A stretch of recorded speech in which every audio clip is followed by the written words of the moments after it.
This lioness was dying. A bone was jammed deep into her upper jaw, so badly she couldn't even drink water. And here's what made it worse. She hadn't eaten in nearly 2 weeks. If that bone didn't come out soon, she was done. But a wildlife ranger named Haley spotted something off. She grabbed her tranq gun and put a dart right in the lioness's hindquarters. Moments later, the lioness went completely limp. To be safe, Haley prodded her with a rifle. Once she was sure the lion was fully under, she got to work, performing oral surgery right there in the field. She took a wrench and hammered at the bone until it finally broke free. The smell was unbearable. One look at it told the whole story.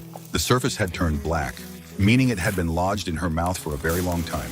If Haley hadn't found her when she did, this lioness would have slowly wasted away. But even with the bone out, weeks without food or water had left her in terrible shape. Until she woke up, the team had to stand guard, because hyenas wouldn't think twice about going after a defenseless lion.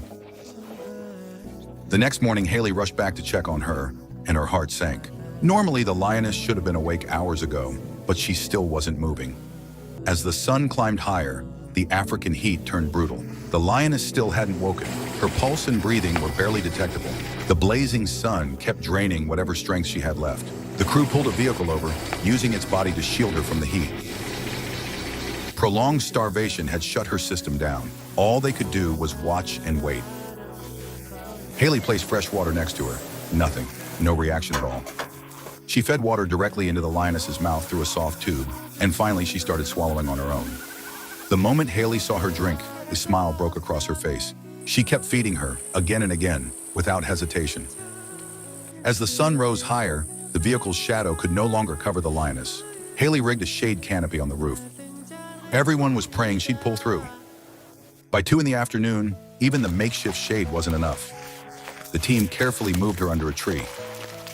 Haley kept pouring water over her body to bring her temperature down. Slowly, her strength started coming back. She lay still, eyes locked on the woman who'd been feeding her, and for the first time, she tried to eat on her own. As the tree's shade shifted, the team kept repositioning her to stay out of the sun. She gathered what little energy she had, pushed up on her front legs, tried to stand, but her back legs gave out, and she collapsed. Night fell again. It had been a full 24 hours since the tranquilizer was given. At 1 in the morning, with everyone watching and hoping, the lioness finally rose to her feet on her own. She took her first steps, slow and unsteady, like a cub learning to walk. She stumbled toward the nearest water source. Haley started the truck and followed quietly behind, watching over her every step of the way. She finally reached the water and drank